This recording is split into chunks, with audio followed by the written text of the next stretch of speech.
Well, welcome everybody to another edition of the C3 Friday Free for All, the show that is for Panther fans by Panther fans. We appreciate you all for spending your Friday afternoon here with us at the C3 Panthers Podcast.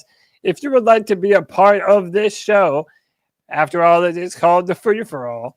If you would like to be a part of the show, hit the link that's pinned to the top of the YouTube and Facebook chat. And jump in the conversation, man. We are happy to have you and happy to have another Friday free for all. Even though there's no Panthers football, there is never a moment where there isn't seemingly some sort of Panther news out there in rotation. And this is the place where we're going to talk about it. First up, I'm going to do it with my boys. We're going to switch it up today, and we're going to start with the man himself, the brand ambassador, Diesel Skills. Deez, what's up, brother? How are you, man?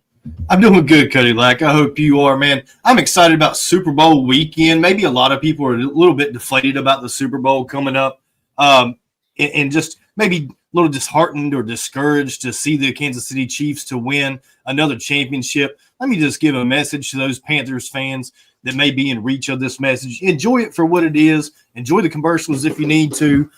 Get into the hype of maybe some of the media leading up to the game, the halftime show, whatever it may be. Have some good food with some friends, if nothing else, and celebrate the Super Bowl and enjoy this as the Panthers take a break for a little while, But all of our efforts, here on C3 and on the Friday Free for All, they don't affect the team, but all of our opinions are important. And it doesn't matter if it has to do with the draft, or the Super Bowl itself, or new coaches for the Panthers. All these different things, the fans don't get to pick, but the fans do get to discuss it. And we do it right here every Friday at 7 p.m. on the Friday Free for All, because C3 is where the fans matter, brother Cody. Yes, sir. We are happy to have another big time show tonight, man. We have trade rumors galore. We have controversy of Panther grades still not getting into the NFL Hall of Fame. What the hell, man? And then the AP outing the names of all the voters and who voted for who. Dude, there's all sorts of messy drama surrounding the NFL Honors Awards. But we'll discuss it all today with the legend himself. You know him, you love him. He'll probably tell you to shut the hell up. It's Panther Pickle. Pickle, what's up, buddy? What's up, guys? Remember, right now it's all rumors, but what the hell we got to do? We might as well talk about it and investigate it and give our opinions such as they are. So, who knows? I like the C3 Legion. Where the hell you at? You sitting in your ass, eating your supper, playing with your dog? Stop that shit and get in here. You were going to say, playing with hell. Aren't you, Pickle? Playing with something else. This is what they're doing. That's what they're doing. They're playing a little too much. That's what they're doing. But hey, listen, man, to everyone who is rocking with us in the dead time of the offseason, everything is sort of low key right now. But to all the real ones that are still hanging with C3, we appreciate y'all, boys. Next up, let me welcome in Evan back to the C3 Friday Free for All. Evan, what's up, brother? How are you, man? I'm doing pretty well. Hope you guys are all doing really good. Almost the off season, so hopefully pretty soon here we will start seeing some stuff going around. So I'm pretty upset with the NFL honors last night, not just Panthers stuff, but Jags stuff as well. I mean, it's just ridiculous. Some of the voting just seems to be kind of biased towards the bigger market teams, that's for sure. But nothing we can do about it, really, except complain. So, yeah.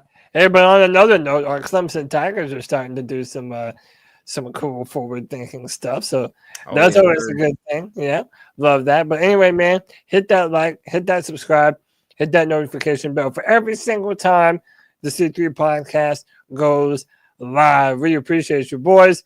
Look, let's just jump right into the dirty of it. Myles Garrett is no longer happy where he's at with the Cleveland Browns.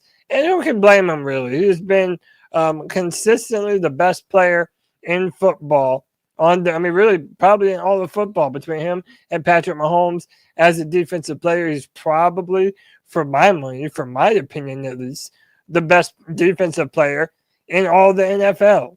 So now that he has demanded a trade to a contender, let me down easy, boys. Is there any scenario in which Myles Garrett could look at the Panthers as a legitimate Super Bowl contender? And do you think Dan Morgan and the front office would even push to make a move like this? Boys, it's a free-for-all. Jump on it. All right. I'll jump on it first. I'm sorry, folks. I don't see it ever happening.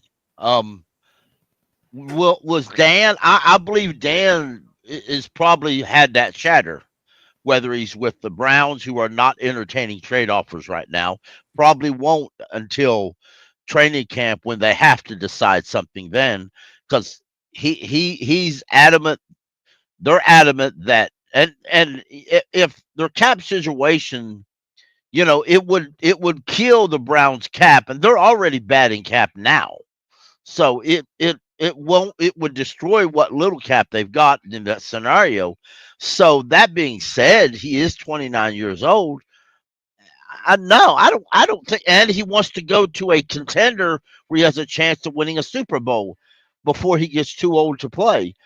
I don't see any scenario where he comes to Carolina. As much as people want it to happen, I just don't see that happening. And if you do, explain to me how you think the Carolina Panthers are a Super Bowl contender, because that's exactly what he said in his post. Yeah. So before we get more people in on this, this is from Pro Football Talk. I believe this is Mike Florio saying, I tried to do a seat the pants estimate of the potential cap consequences to the Browns of a Myles Garrett trade. I should have found a belt. I thought the cap hit would be crippling. It's not. On closer examination of the breakdown posted by SpotRat.com, it looks like the cap charge for a trade before the 5th day of the new league year, March 6th, would give the Browns $32.95 million dead money charge for 2025. Garrett's existing cap number for 2025 is $19.72 million. The Browns are currently projected to be $27.5 million over the cap, with dead money of $39.73 million. Yeesh, that Deshaun contract, it's got to be looking like one of the worst ever. They realized significant savings if and when they restructured Deshaun's deal. Again, he has a cap charge in excess of $72 million. Most of Garrett's 2025 compensation comes in the form of an $18 million option bonus due on March 16th. If he refuses to play, the Browns would be able to recover the money. Okay, that's a roundabout look at what we're dealing with here.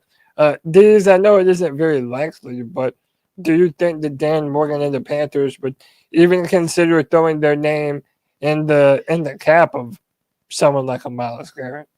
Oh, 100%. Absolutely. And all the Panthers fans out there listening, I want you to know that Dan Morgan at least picked up the phone. Now, I don't have any proof of that, but I feel confident Dan Morgan at least picked up the phone. And he said, well, let's see what we can do, or let's see if he is on the table, or let's see if there is a chance to get him in Carolina. I don't think it worked out. A lot of what you're saying here with the cap is the biggest reason why it wouldn't work out.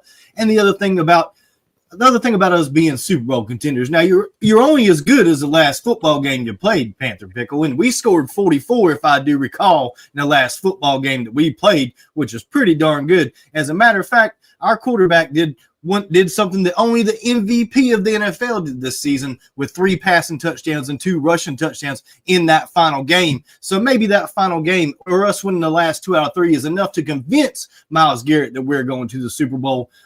I don't know, but Dan Morgan definitely picked up the phone and tried to get in on this trade. I think that it's got more to do with money than it does with anything else for letting Garrett go. I think the compensation could probably be figured out, but the cap issue with him and Deshaun Watson, that's a different story, Cody. It really is. It really is. Dude, that puts him in such a hellacious situation. And they're probably going to be drafting a quarterback this year. But they have picked 2. So what, between Shedeur Sanders or maybe Cam Ward? I really don't know what else they're going to do. But to move on from Myles Garrett, when you had prime Myles Garrett, then prime Nick Chubb, and couldn't make it work, dude. So, I've always made the comparison that, like, Myles Garrett is like Julius Peppers 2.0. Every single physical trait that Peppers had, the height, the weight, the strength, the play style, they're all very similar. And I remember when Julius Peppers left Carolina the first time, he went to Chicago to be a 3-4 outside linebacker. And that is what he would be here. He would be going from a 4-3 defensive end to a 3-4 outside linebacker. So I found that interesting. And also, boys, can we just agree unanimously that as likely as it is or isn't, that Myles Garrett would be a better option than whoever Carolina would be drafting with the 8th overall pick? Because it is still a rookie. They are still unproven. Whereas if you did trade for Myles, you're talking about what is maybe the best defensive player in the NFL, regardless of position. Can we agree on that? Like, it's hard to do better than Myles Garrett if we were to make this happen. The only thing that bothers me is Myles Garrett, like I said, is 29 years old. And he's played defensive end pretty much since he came to the Browns. I think there was one season, maybe 2, that he played linebacker early in his career. Other than that, he's played all end. We play a different defensive system than he's ever played in.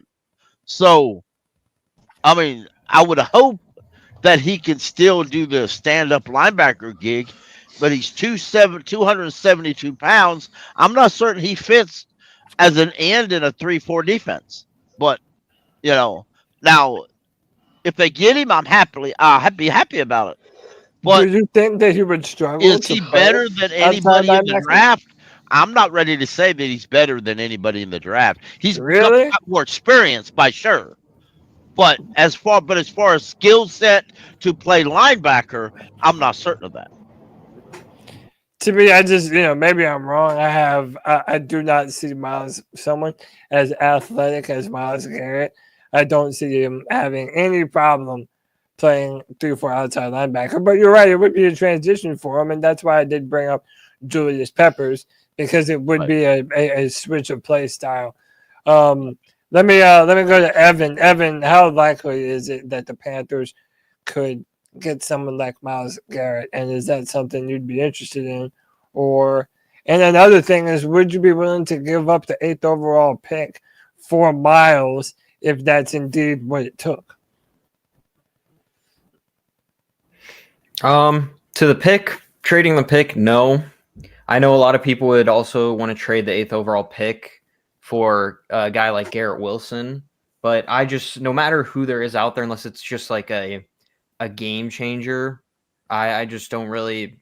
There's good players, and Myles Garrett is a good player, but I don't want to trade that. I would be interested to get him, maybe for a little, like maybe a first rounder, but not this year's. But at the same time, that might not be possible or realistic. But I would be interested, but at the same time, I just don't feel like it's realistic, to be honest. I mean, I would love him on our team, but as Pickles said, I mean, he doesn't really fit our system. I just think it would cost too much for the trade, and he's a game changer, but in my opinion, I just don't feel like it's realistic for us. We'll probably do our due diligence and check in. I can see Dan and Dave making a call to the Browns, seeing how things are going, see if they could get him. But I wouldn't say they would maybe actually put a whole offer in and actually offer for him. Yeah, I mean, listen, I understand the trepidation of someone going from a 3-4 or from a 4-3 to a 3-4 and vice versa. The more I say that, the more I'm going to mess it up, I promise. But, dude, there are some players that the talent level just transcends most of those things for me. And to me, this is one of those guys. Even imagining him on the same line as a Derek Brown, like that would be incredible. I think that would be awesome. I don't think he would have any trouble moving positions, but I don't know. Yeah, I kind of have to agree a little bit also. Yeah. Yeah, like I can see the issues, but I also kind of agree. Like he does have an extreme amount of talent, and there's a reason he's been the best DN in the league since basically coming in. Yeah. Hold that thought, Pickle. Let me give Cole his intro. Let me welcome back to the free for all our buddy Cole back in the building. Colby, what's up, bro? What's going on, gentlemen? How are y'all doing? It's good to be with y'all on another Friday night. Yes, sir. Big time chilling, man. You already know.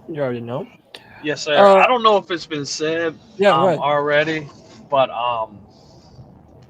Cody, I would love Myles Garrett, but I don't want Myles Garrett at the same exact time. It's for honest with you why I don't want Myles Garrett, and that's Ejiro Evero.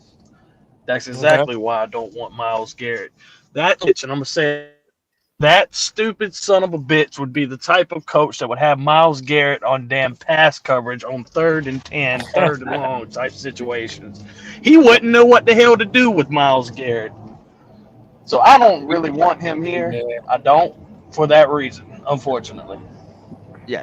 But if we ran a traditional 4-3 and his hands was in the dirt rushing the passer every play, hell yeah, I'd take him tomorrow. But that's what I'm saying. Yeah. Okay. All right. Go ahead, Pickle. Well, one of the ones say, and I agree about Evero. Evero loves to drop everybody in zone coverage and rush with 3 down linemen, which is ignorance. That's what a base 4-3. That's what John Fox used to do. But John Fox was intelligent enough to understand that he had 4 elite pass rushers lined up to do that. Now, that being said, a lot of rumors came out today that Trey Hendrickson told the Cincinnati Bengals that he wants a bigger contract, and he don't get it, trade me. And he actually leads the NFL last year in sacks. He has 17.5 sacks. Myles Garrett had 14 sacks. Henderson is a little bit little less heavy than Myles is. He's the same age, roughly the same age. He's 30. Myles Garrett's 29. So he may be a guy that we can target other than Myles Garrett that may fit an offense a little better. Now Joshua Sweat does play in a 3-4 now, and his price reportedly coming from NFL insiders is going to be $30 million per year. You can bank on paying him $30 million a year. Is he a free agent, or we'd have to trade? He's a free agent. I really kind of wanted him too, Pickle, but not at that number. Not even close. He's a definitely. And keep in mind, we're probably going to be paying J.C. Horn his money too. Right, and it's not like that's the only need we have. So if you spend that much money on one guy, you're almost crippling what you do with the other positions. And look, Cody, this is on the subject. I want to ask everybody this while I got it on my mind. If you do something like that, you get a Hendricks, you get a Garrett, hell, you even draft an edge rusher at number 8. Can y'all see a world where Jadeveon Clowney is going to be a cap casualty? Because I read a few articles today where that might be the case if they get another edge rusher. I don't know. What y'all think about that, boys? I mean, to me, it just depends on what we do at the edge position. Like we do right now, we have EJ Warren, we have Jadeveon Clowney. To lose him and not know who you're replacing him with, like you're dependent upon drafting an edge or an outside linebacker at number 8 if you did that. That is very true. But I'm saying, could they do all of those things and then cut him later, or would he have to be gone before they did all that? I don't necessarily even want this shit to happen. I'm just asking you what you think. No, I hear you. I mean, listen, it's just because I like Clowney. If we don't have someone to replace him, then no, I don't see how you could. Deez, what say you, man? I like the idea of having Clowney as a mentor for a young player that was signed in the draft. That makes more sense to me. Now, if you bring in a Hendrickson from the Bengals or Sweat, even guys that are already proven, maybe Clowney is a casualty there, a cap casualty. But his role in teaching a young player from the draft how to be a pro in the NFL, that makes the most sense in the world to me. So if we're going to draft one, you keep Clowney. If you bring one in and pay him top dollar, and it looks like Sweat and Hendrickson both are going to be $30 million guys, if you pay them that kind of money, I can see cutting Clowney, because you're essentially saying this guy is a captain of the defense, where Clowney kind of is now, if you bring in a $30 million guy. But if you don't do that, you end up going the draft to solve this problem, then you keep Clowney and you let Clowney mentor that young guy and be in that room with him, watch film with him and all these other things so they can work together and grow together. So I think there's two different paths here that you're going in that certain position group. And it just depends on which way they go, Cole. Yeah. Pickle or Evan, whoever wants to jump on that. Josh Sweat or Clowney, just the overall view of the defensive end spot. I'm kind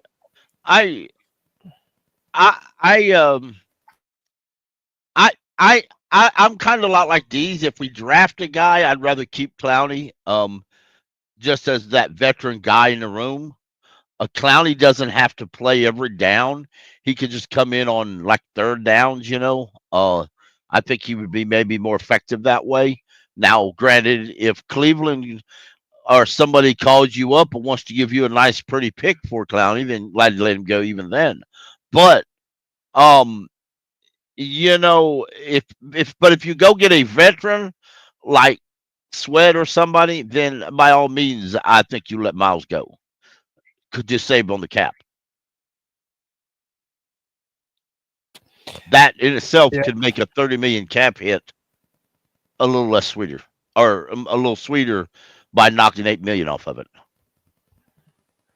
Yeah, I mean, there's different ways to skin a cat, but to me, I don't know, man. The paying big money, to me, I only want to do it for a player that I know is worth it. I know that Garrett is worth it, but I also wouldn't mind Josh Sweat. I wouldn't mind that at all. And I'm going to be real. If it was, and I think I said this earlier, if it was a first-round pick this year and a second next year, dude, I would do that in a heartbeat if it was from someone like Myles, but then it's going to be way more than that. And I know that too. Yeah, I mean, to that point, drafting a player, it really becomes a necessity to go defense. Like, a lot of people are still wondering, oh, well, maybe we'll go wide receiver if it's available. But, if we don't pull the trigger on one of these big trades for a defensive player, then, yeah, there's no way we're going anything other than defense in the draft. I just don't see a trade happening, period. The reason why I say that is because if you go and you take what Dan Morgan said, we don't really have a lot to trade. Now, granted, if you want to say, if you want to trade, it varies again with what you can do, because we really don't have any defensive guys that we can throw in on the trade. We don't have any guys at all you can throw in on the trade, guys that we want to get rid of.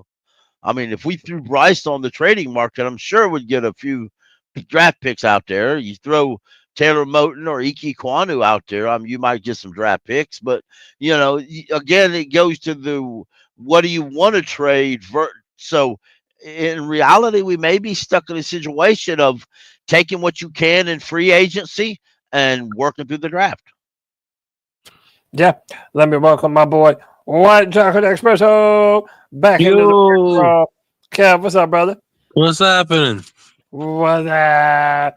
Chilling, man. Talk about this Myles Garrett thing. And before you do, let me read this little excerpt from Ryan Heckman saying the Carolina Panthers own the number 8th overall pick in this year's draft. While not many see them as a contender, they're a team that can be on the rise Bryce Young made significant improvements last year, enough to warrant the notion that Carolina could have their franchise quarterback. Would the Panthers be able to do enough in the short amount of time to be considered a real contender? That seems unlikely, but that number 8 overall pick would be very tough to refuse if you're Cleveland. Kev, I've heard you mention Myles Garrett forever. You've been pounding the drum for this. Do you think this is possible? And why would this happen if it did? It's not happening. All right. You don't want to come here, and Dan don't want to trade those draft picks away. You don't think Dan would trade? All right, let me ask you all this, and this is to everyone. How much, realistically, are you spending to go and trade for Myles? Right now, all the things considering, right? You're taking on the contract. He's moving to outside linebacker, a position he's never really played before. I don't think he did that at Texas A&M. And he's 29 years old. How much is Myles Garrett even worth at this point to trade for? I mean, we traded Brian Burns for 2 seconds. I mean, I don't know. If I was the GM, I would try to trade back from number 8 to get an extra first round pick to probably try to get him. But honestly, I don't know. I mean, Kevin's got a good point here, Cody. I mean, you look at the situation the Panthers are in concerning the draft and what Dan Morgan's up against. If you trade that number 8 pick, like the writer has suggested here, Ryan Heckman, if you trade that number 8 pick, you don't pick again until 57. You've got a lot of holes on that defense. Does Myles Garrett solve a lot of those problems for you if you bring him in and you don't pick till 57? It seems like that may not be the best move for the Panthers. Kind of like what Kevin's saying, we need a little more capital before we be in the Myles Garrett hunt. And then again, you got to think to yourself, does Myles Garrett, and it says here in the article that he would have to approve the trade. So is Myles going to look at our record of only winning 5 games last year and be like, no, that's not a place I want to go? That's another thing too. I just think that's whether it doesn't matter if we're talking about an edge rusher or if we're talking about a wide receiver. Both are certainly needs for the Panthers in 2025. But if you trade that number 8 pick, you don't pick till 57. And that's a long way down in the second round. You said last week it's virtually a 3rd round pick. It just seems like a big gamble for second-year GM Dan Morgan. And Dan Morgan last year said he wanted to consume more picks. He don't want to just constantly throw them away. He wants more. Yeah. Well, that's true. But at the same time, you're still, if you just draft a player at 8, you still don't have a pick until you're 57. So whether you spend that 1/8 pick on a player in a trade or draft a player, you're still walking away with that. But you kind of knew that. Dan knew that when he traded those picks around in the second round last year. He knew that. Yeah. I mean, and it is what it is now. I'm all for trading down a little if it's a fit for us, but I just don't see it happening. I don't think he wants to be here, and I just don't think Dan's going to do it. Yeah, it is a big risk. But And I don't mean that just for Garrett. I just think it for any big trade. Yeah. No, I mean, listen, I would love to see it happen, but I agree. The Panthers haven't earned this realm of free agent worthiness yet. They haven't had a winning season in 8 years. Yeah, we're not in the realm to be even considered for these types of players. And didn't the Titans, someone had said you should go to the Titans, and he was like, "Why the hell would I do that? I should just stay in Cleveland." Yeah. So listen, let's change gears here. Moving on to a different subject. Since we've already won out the Myles Garrett thing, Cooper Kupp seemingly being forced out of the Rams. It really didn't seem like he wanted this or was down for this, but I guess they figured they have Puka Nacua. They have a young team on defense. They could just continue to get younger and let Cooper get some value somewhere else. Now, Dean Jones has written about how this could be a good thing for the Carolina Panthers, but we won't go into it. But or not the article, but what did you guys think? Would you be willing to trade maybe a third or a fourth round pick to go and get a player like a Cooper Kupp, who was a Triple Crown winner? Even though he is a little bit older and he has been injured the past couple of years in a row, does that change anything for y'all? And how much would you be willing to give up for Cooper? How long is this contract? I don't know. I can look it up. I mean, fuck it. Why not? A good receiver is a good receiver. I don't give a shit if he's the fastest or whatever. Yeah. Let's see. Especially with Thielen probably not going to be around next year after this year. Yeah. What say you, man? But how much would you be willing to trade for Adam Thielen, if anything? I mean, I'll give up a third. Yeah, I would too. All right, Cole's not there. Pickle, you there? I don't think so. God damn, everybody's fucking touching their butt. Dude, how about a fourth and a fifth? Can we get Cooper Kupp for a fourth and a fifth? Because I'd do that. I'd be fine with that. Is he the burner that we need to take the top off of defenses? No, he's not. Is he a guy that can create separation? Yes, well, he is. And we saw that this Panthers offense could be fairly potent with another separator out there. Deontay Johnson, we saw that. It didn't look bad. It kept Coker off the field a little bit. That hurt, I think, the offense in general. But Cooper Kupp out there with Thielen. Thielen missed like 7 games this past season. So, having a guy like Cooper Kupp to come in and fill that role, and also add some potency to this offense. I'm sorry, I was looking at the numbers. Seems like a smart move if you can get a good deal for him. And that contract, $30 million coming up for next year. I don't know that he's going to take a trade and a pay cut too kindly. I don't think Cooper Kupp will be fond of restructuring as soon as he gets here. You probably have the Rams to take part of that contract. Yeah. I mean, they're the ones that are forcing him out. He might have no choice, or they might have no choice but to eat that contract and take on some of the,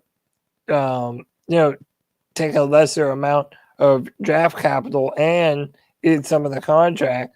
So, for 2025, so yeah, that's around. Yeah, $29 million in 2025. That number would probably have to come down. I think for anybody, yeah. And it's funny that you bring this up too, Cody, because I don't know that this. I can guarantee you this probably isn't the most popular of opinions in Panthers fandom. Bringing in Cooper Kupp and pairing him with Adam Thielen. Probably a lot of fans don't like that idea at all. To be honest, I don't like it at all. but does it not seem like something the Panthers would do? Pickle, how do you feel? It does, but again, if it draws me back to the year that. Is a couple years ago, Dan Morgan commented about bringing in free agents or bringing in players who actually spent more time on the IR or the injury list than they did playing, and how they weren't worth that. I don't see how you can bring this guy in and think anything but that. I really don't. To me, if this is the best that you can bring in, then we'll just bring back David Moore. And you know how I felt about him. Bring him back for another year. Can't be worse.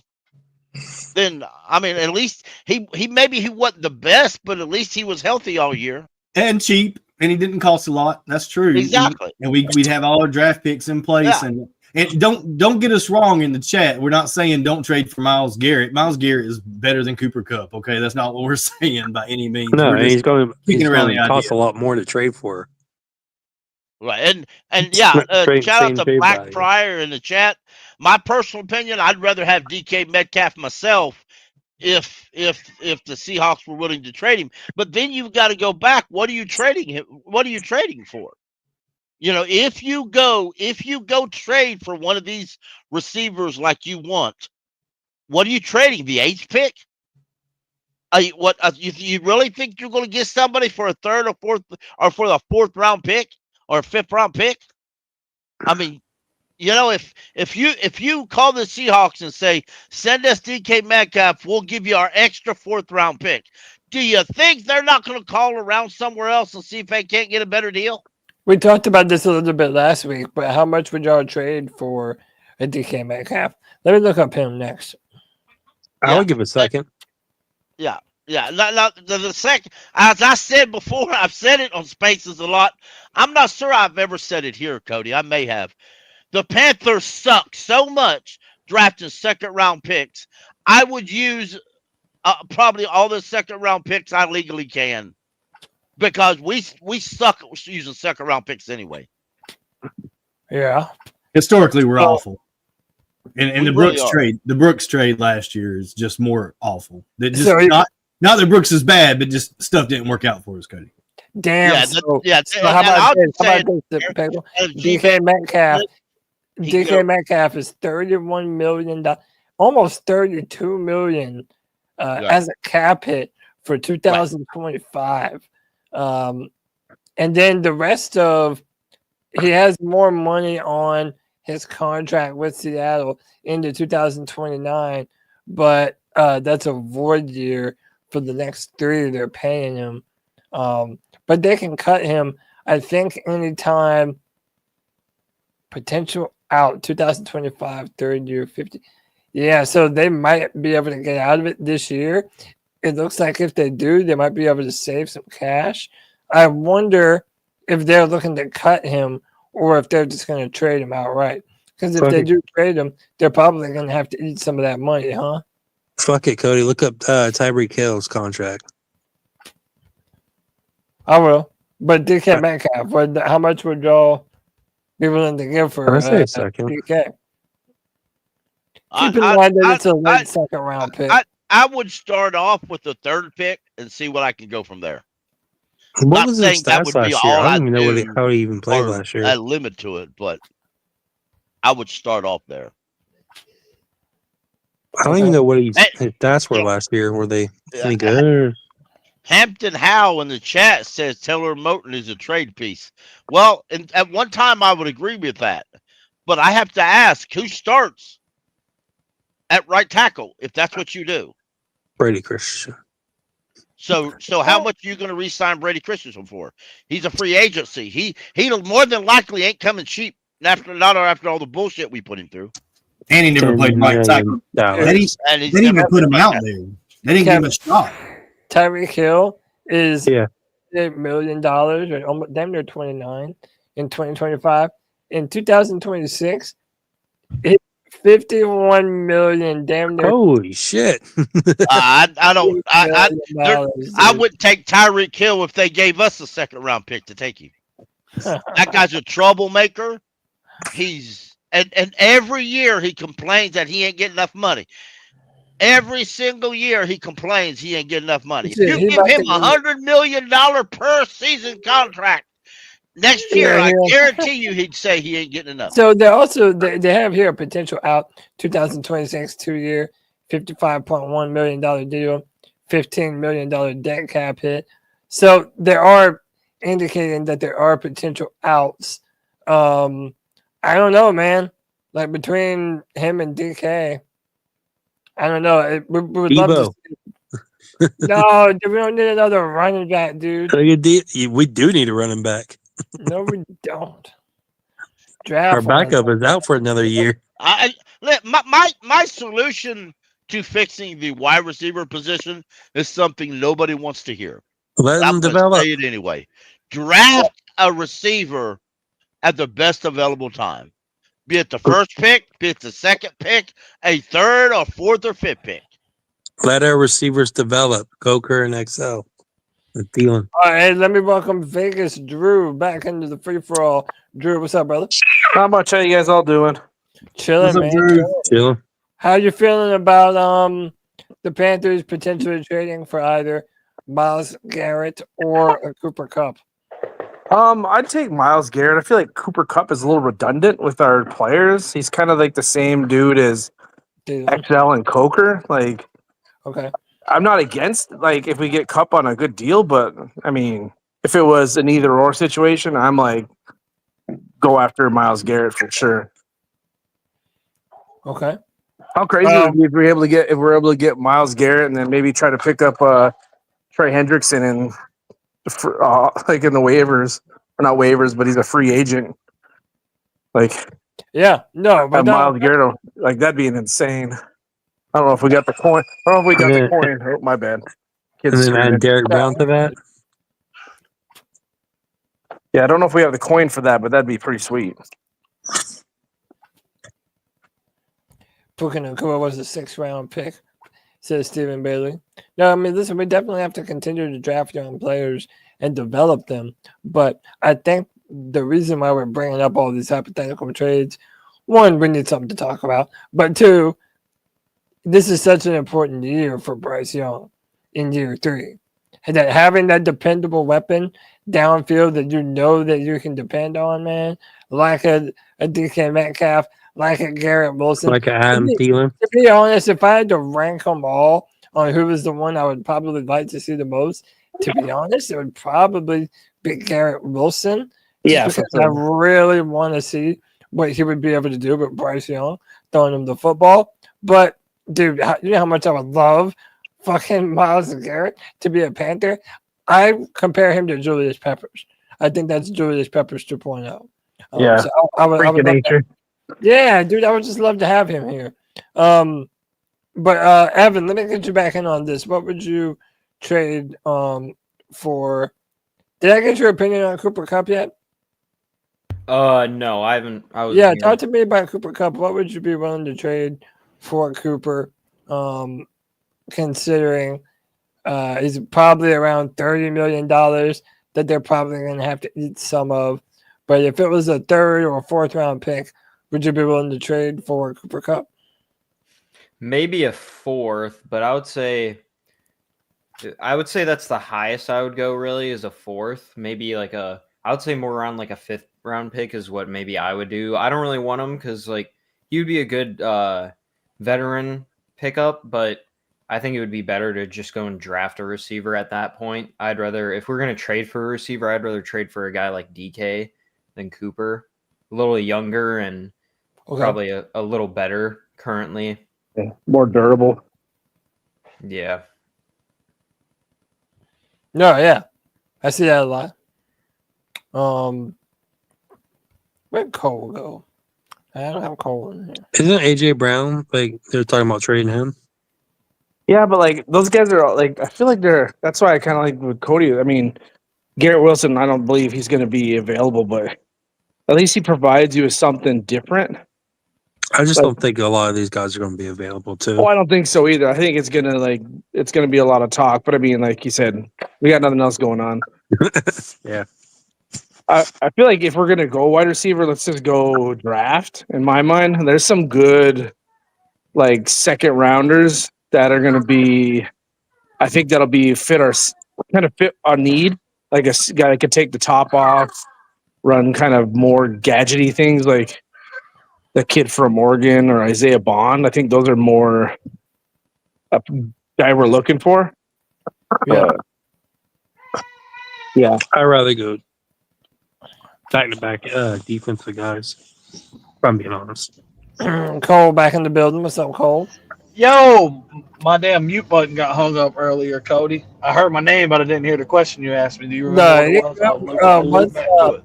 Yeah, Cooper Kupp. What would you be willing to trade for Cooper Kupp? And does that make sense for our offense? A half-eaten order of Chinese food? Hell no, it don't make sense for our offense. You already got Cooper Kupp at home. What are we talking about? That's how I feel about it. You already got Adam Thielen. What you need Cooper Kupp for? Go get somebody that's fast. You need somebody to take the top off this damn defense. Yeah, we still ain't got one of those. A bit too redundant, huh? Yes, sir. I'm not even going to throw out the stereotype that he's a white, slow receiver, but I mean, if you want to, yeah. Yeah, I mean, I'd rather go after a tight end than a really receiver. Just someone to pair with Sanders. In free agency, absolutely. There's like a bunch of veterans out there right now going in free agency. And Cody, why do we always have to get players and hope they develop? Why can't we ever just get somebody that's in their prime and like damn near a Pro Bowler right now? I don't want to get a fucking player too early or too late, and it feels like that's what we always do. Yeah, no, I hear you on that one, man. Like, if we're gonna do it while they're in their prime. Cooper Kupp doesn't feel in his prime. Myles Garrett and Garrett Wilson, or as these would coin it, Myles Garrett Wilson, those dudes are in their prime right now. So what was Cooper Kupp's stats last year? He had a down year. They avoided his ass, really. Yeah, Was he hurt? I figured he was hurt, wasn't he? Yeah, I just don't think Cody, was he getting the targets like that though? I don't think he was getting targets like that at all. No, I don't think he was. Let me see here. I mean, I know they got Puka and shit, but he fell all the way off from what I heard. Yeah, so Kupp has had some injury troubles in recent season, but remains one of the league's best pass catchers when firing on all cylinders. Much will depend on the competition involved and how much interest there is from teams with better chances to contend. However, the Panthers would be wise to call the Rams and see what it might take to secure his services. But are we being a little bit too hyperbolic, though, in assuming that him and Adam Thielen are the same player just because they're wide receivers? Like, I mean, he's played out a couple times. Yeah, that's what I'm saying. Cooper Kupp has been a big deal on that team. Also, Adam Thielen is going to be here for what? Another 1 year? Yeah, so, but Adam Thielen doesn't stop me from doing How old is Cooper, Cody? I don't even know. Yeah, but Cooper Kupp is as old He's as not that. no damn spring chicken, though, is he? No, Older Cooper Kupp's had a lot more detailed injury history than Adam has. So Cooper's not yet. Let's also remember, if Cooper Kupp is as good as folks want to think he still is, why ask yourself, why are the Rams getting rid of him? Because they don't. Well, they're old. And they have no capital. Because the Rams know that he no longer got that step. As much as people want to think he does, he don't. Remember, I said this on Twitter earlier this week. Y'all, I've heard the same shit last year when people kept wanting us to go after that Williams, the Chargers ex-receiver. He went to the Jets, fizzled out, went to the Steelers, and was just a backup for the Steelers. No, the only person who wanted him was Cody. Yeah, Mike Williams is a dog. What's Cody? Nobody Mike Williams was a dog. That he got old, and now he's a mutt. Mike Williams was a dog, and then he went to the pros. He's one of these dogs that when he hears a noise, he raises his head up and barks, and then puts his head right back down. And then licks his ass. Well, the problem, I think we were talking about Mike Williams because it's like one of those receivers that we could get because no one who was a top tier was coming our way last year. Right. Yeah. I understand why people want Cooper Kupp. I really do. I honestly do. You think of his early days with the Rams and what he could do, and if he comes here, and he's not that person anymore. Yeah, I'm with you, Pickle. He's like a dude that you'll see, like he'll end up on like Buffalo or someone that's like that needs like that could use a receiver that's ready to contend. He's Kansas City. He's not a dude he's not going to a team that's going to build to contend. Right. Like he's going to be on a ready. And I don't think he would even sign a contract with someone. No, I guess I could trade him. So, but I really don't think he's that healthy. I really don't. I really think that whoever signs him is going to regret signing him. He hasn't been since that Super Bowl year, and then his Triple Crown. I mean, that was the peak for him, and then he just is kind of like falling apart. That's just like too dangerous, like of a proposition for us. We need someone who's gonna, like, even Adam Thielen. Even though he got injured, he's been producing when he's been on the field for us, and at a decent price. Yeah. I'm be honest, I think we're just gonna have the same receiving crew as we did last year. We probably will. The only guy, and I hate to say it because I don't like him and I don't want him. like I know Pickle was saying it too. Like we don't want him is Tyreek. Like he would fit in well skill wise, but you have to get his BS that comes with him, and that's not really worth like the squeeze. The juice ain't worth the squeeze on no Tyreek. I don't think. No, we just looked over his contract. He had more kids than touchdowns last year. I ain't worried about. I'm worried about that contract. They ain't making $51 million next year. Yeah, well, I'm sure there's exceptions to that stuff. Yeah. They can always do the cat massaging. Yeah.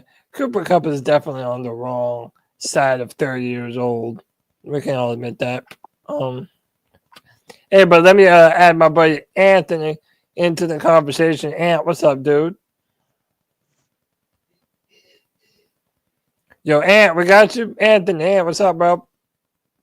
If you're talking, I can't hear you.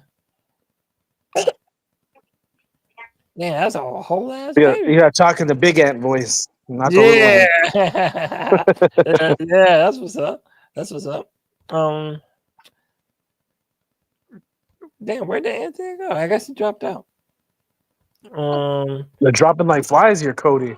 I was just going to say, to Pickle's point earlier, all those reasons he listed why we wouldn't take a Cooper Kupp is all the same reasons why we wouldn't take an Adam Thielen. And we rejuvenized Adam's career to the point that he's going to play out this contract with us. He had a great year the first year here, over 100.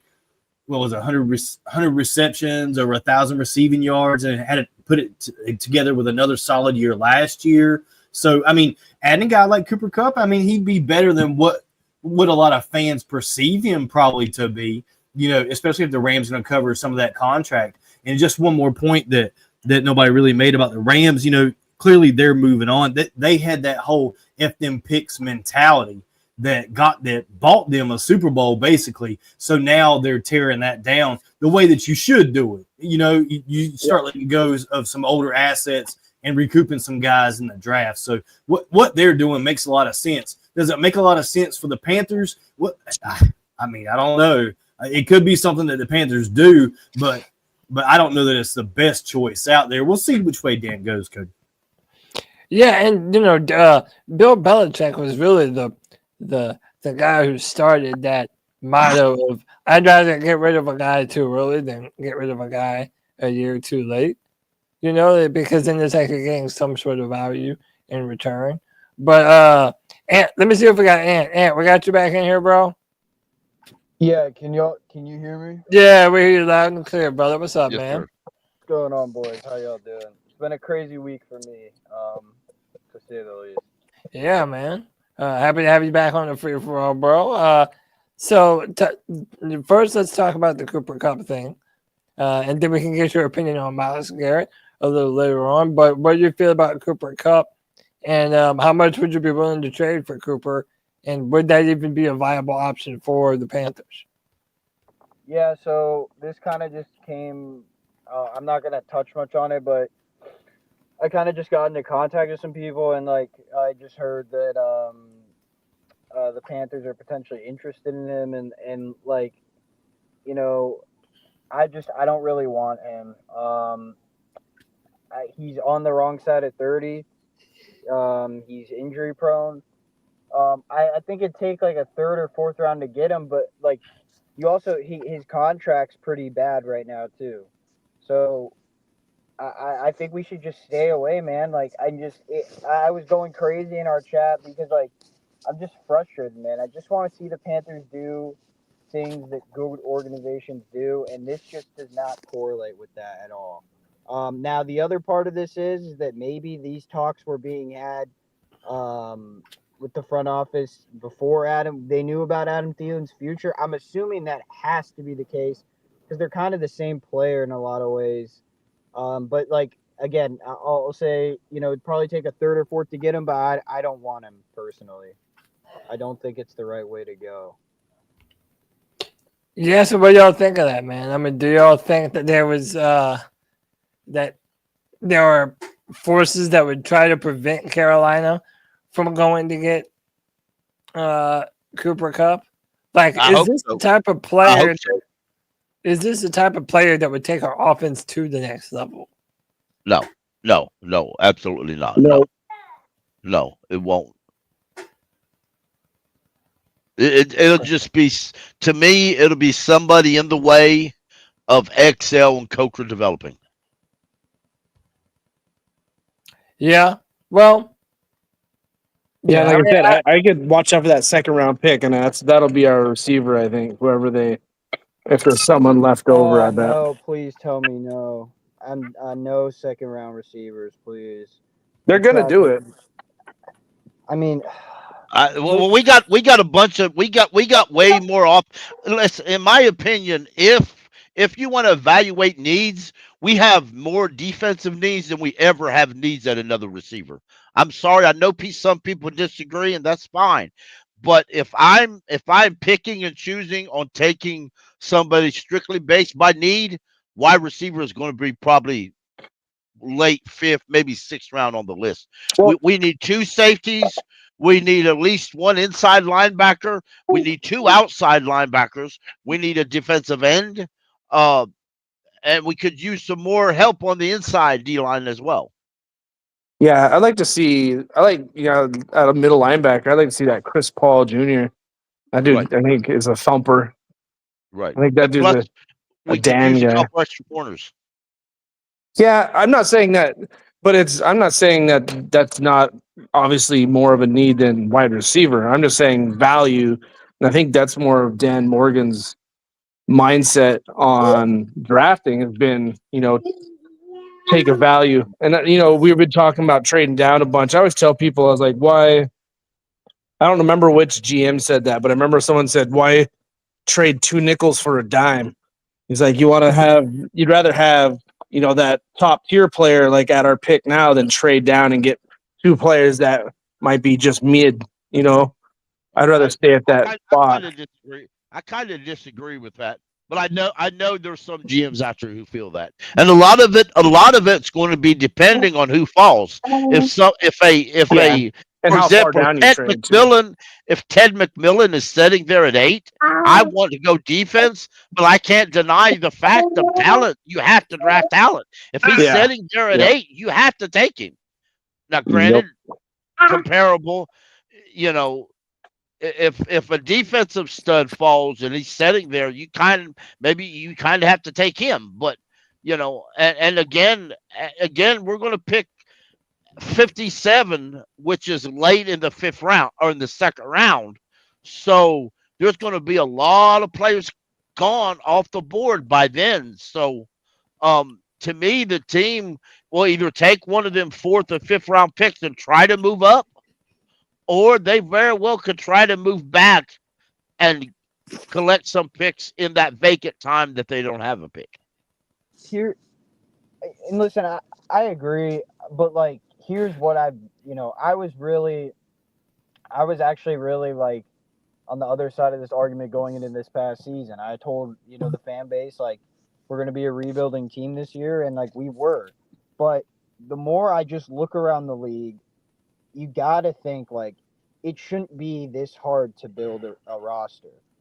The Commanders, look at what the Commanders did. Look at what some of these teams did, man. I get the whole argument for not wanting an offensive player, not wanting this player, but I still think there's ways where you can upgrade both sides of the football in one offseason. You just have to make the right calculated decisions.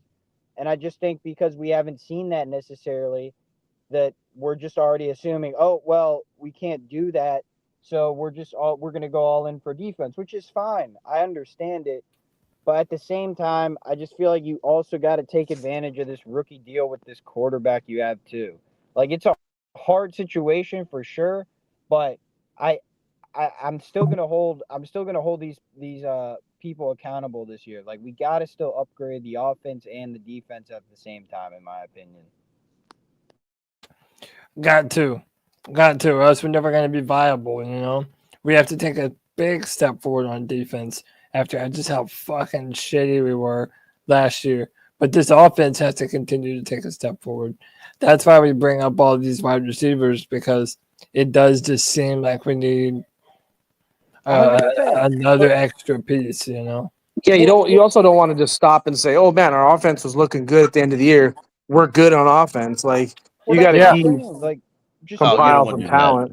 the year 3 formula of what these teams have done for their quarterbacks in year 3. Like, I'm just saying there is a blueprint placed across the league of how to do things the correct way. And I still think there's ways you can upgrade both sides of the ball. Like Pickle said, oh, we don't want this receiver to stunt Xavier Legette and Coker's development.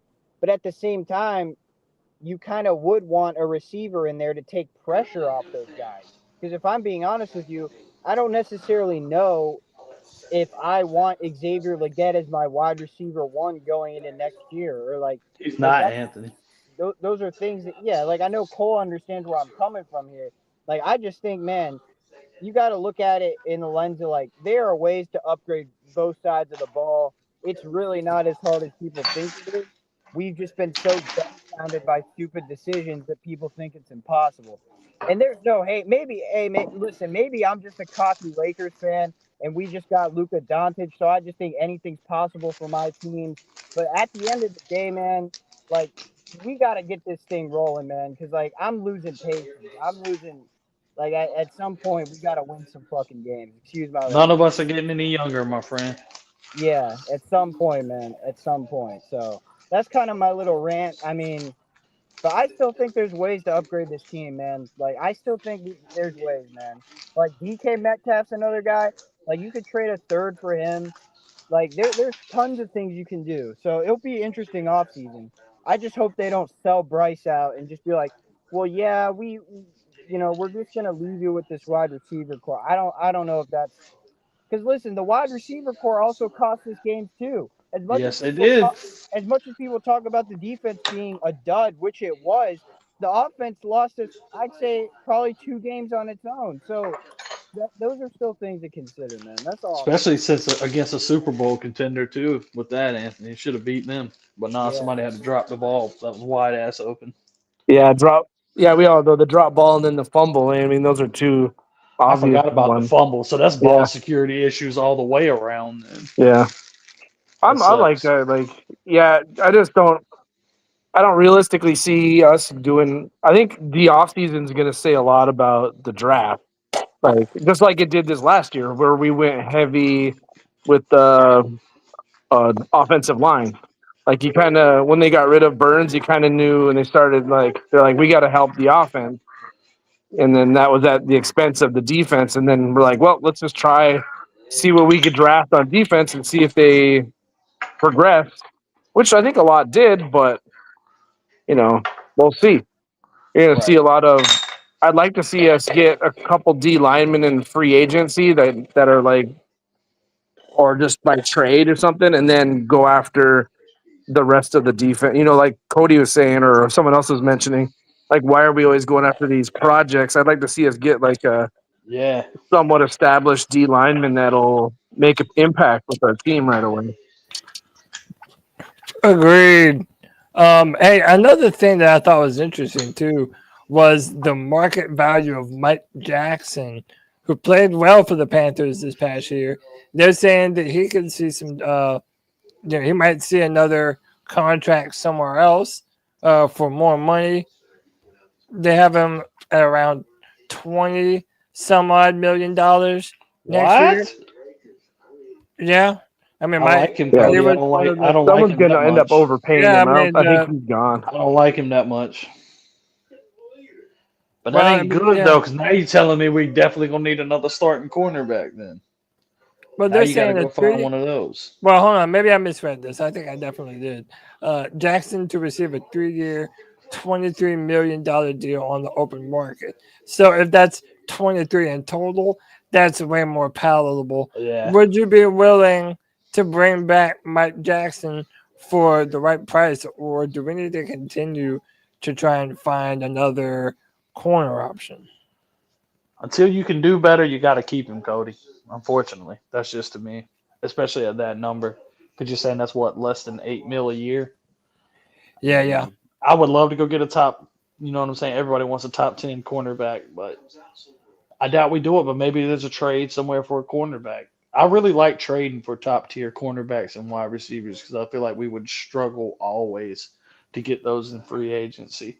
So that's why I feel like your trades, you really got to swing for the fence and get something that you're not going to get via free agency.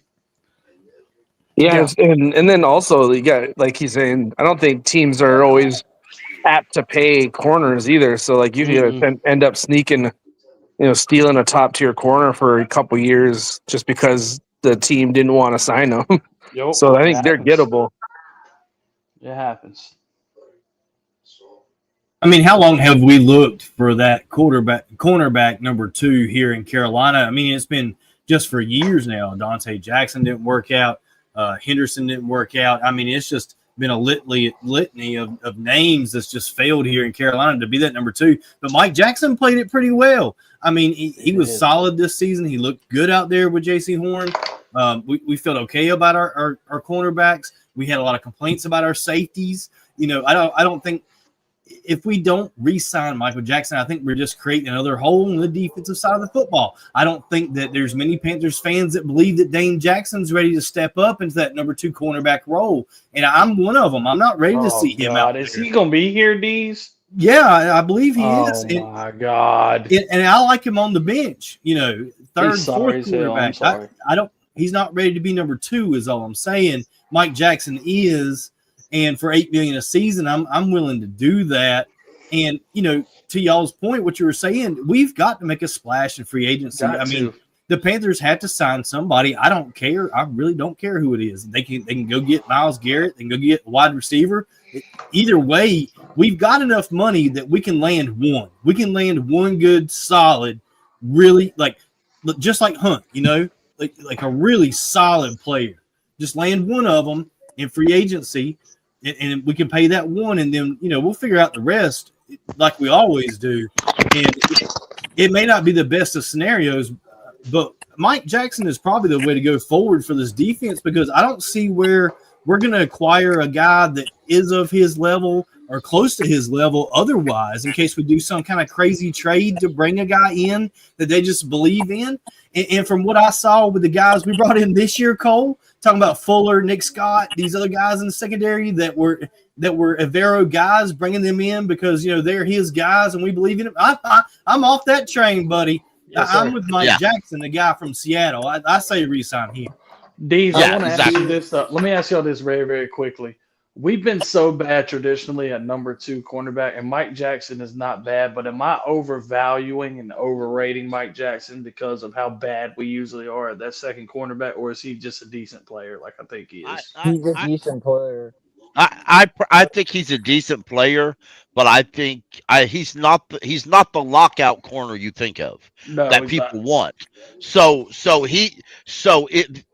when the quarterback doesn't have any worry about pressure in his face, they're going to abuse him. That's just the nature of the business. Any corner that's not a true lockdown will get abused in the defense we put on the field last year. Any corner. Don't matter who you are, you're going to get abused. One thing to look at, too, Greg Newsome of the Browns is on the last year of his deal. Cleveland is $30 million over cap. If Cleveland trades Myles, they're going to be $16 million more over cap than they already are. So the likelihood of them trading is non-existent. There's few people that they can try to work around, but it ends up hurting them more than helping them. But there are players they can get off their roster by trade or cut to clear up cap. Greg Newsome is one of them. He's 25 years old. If, for example, it's thought that Cleveland would take a 4th or 5th pick just to clear up cap space for him instead of cutting him. Can I say this real quick? Yes, and sir. I agree with all that. Back to Dee's point about the money thing. I tried explaining this, and you guys are going to soon learn that we're going to have money. Like Scott Pitter, he was bad, but like he set up the cap so this year and next year they'll actually be able to get some players.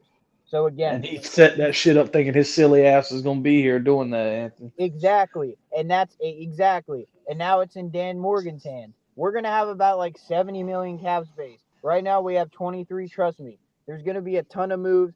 Like, you're going to extend.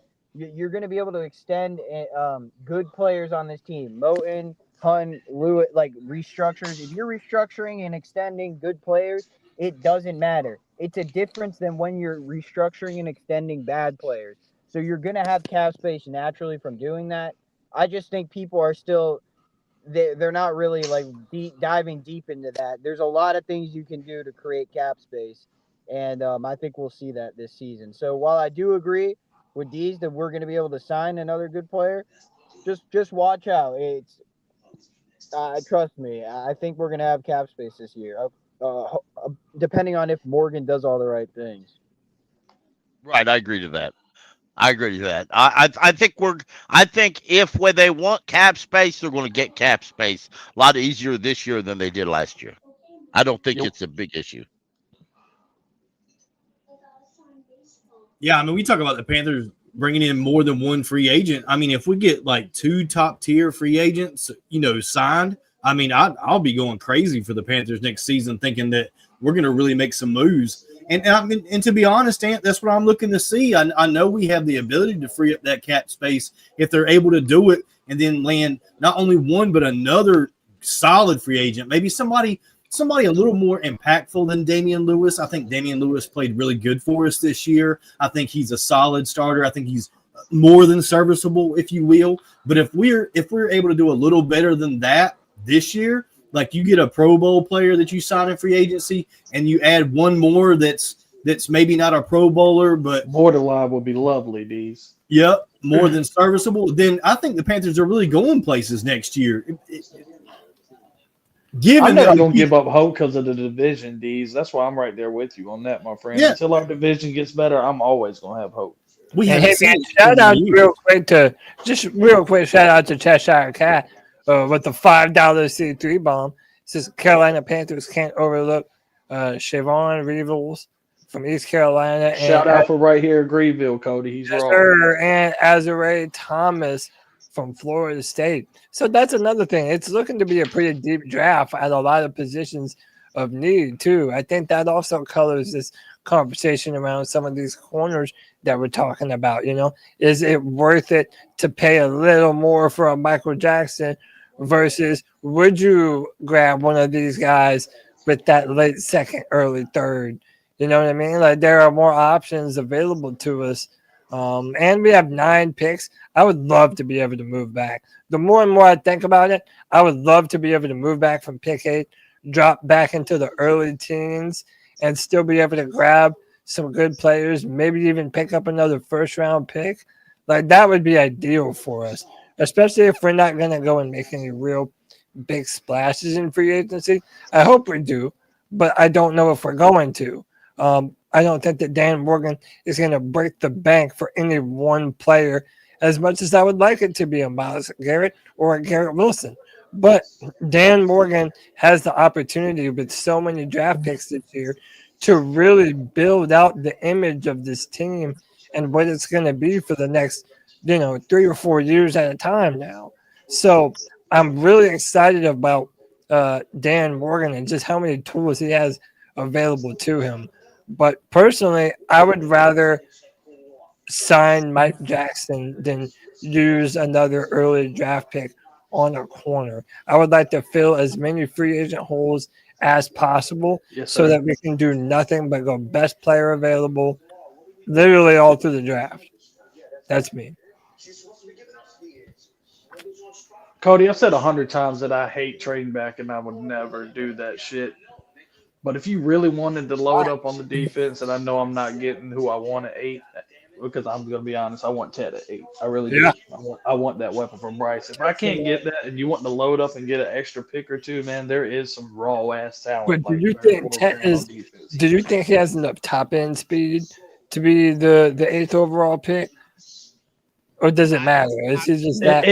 I'm going to give you 2 answers. It don't matter, and he is faster than people. People are sandbagging hard on his ass about his speed. He's just so fucking big. His strides don't look like he's moving, dude. But he is getting it. He ain't slow. And that is a receiver that's going to go up and get those 50-50 balls, and you can damn near cut Bryce loose and just tell him to throw the fuck up and let it get it. And we don't have nobody like that. He needs one of those. He does. I mean, that's our answer. You need a burner and that. Like, you need both of those still, Cody. That ain't good. Yeah. But it can be fixed. Yeah, no doubt. You definitely need a lot of things, and this is where I think people come into the conversation of like, oh, well, we need to fix the defense because of that. But again, Cole brought up the division is so bad every year. Like, you don't have to have like this insane roster. Like, you just have to make a couple good moves, and like that's how low the bar is, man. So again, man, they gotta show me something this offseason. They gotta show me something. They got to do something that's for sure, fire, sure thing, can't miss, gonna hit, Cody, and we don't do that shit. When's the last time we've done some shit like that? You're like, this dude's gonna be a star for us, and he is. Free agency. Mm, Okay, I'll even let you have Adam. Adam will be a decent answer. That's how bad we are at that. no, that's a good ass question. The best free agent? Like you know he's gonna come in and take over and be a really significant contributor to the team. Jared Allen. Yeah. That's a throwback. Yes, but I mean, we've been watching this team for 30 fucking years, and I ain't got a handful of these motherfuckers I can name, Cody. I really know. don't. No, you're right. We're definitely better at building. Shit's just gotta change. Like it's a lot more than just on the field. Like we gotta change a lot. No, we do. It could happen. A guy I'm like more optimistic about it than I was. Go ahead, Deez. I'm sorry, sir. you're cool. I was trying to pick when you were finishing. A guy like Ted, like you were saying, he's finally our answer to Mike Evans. Mike Evans has torched us for a decade now, and it's time that we have an answer. And I feel like Ted would be the answer to a Mike Evans for the Panthers. We'd have that kind of offensive potency. But at the same time, the trade back sounds good too. It's all good to me because I'm just along for the ride. Whatever Dan decides to do is what he decides to do, and I'm going to cheer for it either way. One of the things that they were saying about this draft, it was something like picks 20 through 60 are all of equal talent. Like that's where the depth of this draft is. That's where the meat of this draft is. It's between 20 and 60. So if they do decide to trade back, I think it's a win. And if we get a game changer, Abdul Carter, Mason Graham, God, anybody there, 8, all those things would be just a big hit for the Panthers. But solving the wide receiver problem with a draft pick just seems so much cheaper than getting one in free agency. So it's, you got to weigh it out because that edge rusher position is expensive too, and it's going to cost on either side of the football. It doesn't matter if it's wide receiver or if it's edge rusher on defense. One way or the other, it's going to be big money for somebody in free agency. And we've got to see that happen for the Panthers. And when we do see it happen, we'll have a better idea of what they plan on doing in the draft. Let's say they really do want Tet, right? So they find a way to sign, I don't know, a Sweat or whoever it may be in free agency. Yeah. We bring somebody. If they do that, that helps our case a lot, D. Yeah, then they're like, okay, edge rusher. We're hoping to get Tet. I see what you're doing. And then if we sign a receiver, we're screwed on the Tet train probably. Yep, and that'll kind of lay it out. So let's say Tet goes number 5 and he doesn't make it 8. And so what do? Then they trade back because they didn't get what they wanted anyway. That's just kind of how I see it. I'm cool with that, and you know how I am about trading back. But if all that happens just like that, and it probably will, honestly, I'm cool with that. No, I would be too. It just seems like whatever we do in free agency, we have to do the opposite of in the draft, right? Yes. So if we're gonna go and make a big splash on defense in free agency, then Tet would be open at 8. I mean, there's a few good. I feel like there's a few wide receivers in this draft that are kind of sneaky good too. Like Emeka Egbuka is available. Isaiah Bond is fast as fuck. Dude. Shout out JJ, with the Emeka Egbuka. You said Isaiah Bond. Dude, there's a lot of really, really talented wide receivers in this class. So again, lots of options available to us. But if we spend on, for example, if we trade for Garrett Wilson, well, we we would have to give up the eighth. We don't overall. have no more wide receiver problems if Yeah. you do that. Yeah. That's the truth. But then you would have to do something major in It's the so hard to draft. get a player like that, Cody. It sucks. But if you could do that, dude, you just put all of your wide receiver issues like away for a good 5 years with those three, with Coker, Leggett, and him, dude. That would be formidable. Shore up the tight end position and then get somebody to help Chuba, and you got a real offense. Yeah. You don't even got to talk about the line. The line's there. Yeah. Hey, so listen, while we still got some people in here, man, because they're dropping like flies, I wanted to bring this up to y'all. Number 59, Luke Kuechly. Did not make. I don't Should want be to a talk Hall about of Famer. this. I don't want to talk about this. Did not make the first ballot Hall of Fame. And it shouldn't bother me as much as it does, Cody, because he's gonna get in. But it's something. By the that way, he gets first. also It bothers me a lot. He's this not is first ballot. also- I'm going to tell y'all. this is also Steve Smith's fourth time not Right. getting in. So this What? has been I feel like Torrey Holt is Yeah. strapping Steve Smith. What? Like, Yeah, I like, this really is- love. how I we really feeling love Torrey about this. Holt. Torrey Holt needs to get in. Luke Kuechly and Steve Smith snubbed for NFL Hall of Fame. Was Kuechly a first ballot Hall of Famer? Because I think he is. Yes, he is. And let me expand a little bit on this. The NFL really fucked up. Yes, it The, is. the making this a short class, because you really got three guys going in and one old guy. And I say old guy, they call it a legend, a media member, something like that. And as I said on the space, or on as I said earlier on the Legion chat, that in my opinion, that's the way Greg Olsen gets into the Hall of Fame, if he gets in, is through a back door where he has his media deals and his player deals that are together. Now, that being said, you got to remember, or what people, Lee Kuechly was in the top 7. Now, the way the current NFL rules now have it, that means he's in the top of the list next year. He's very at the top, one of the top of the list next year.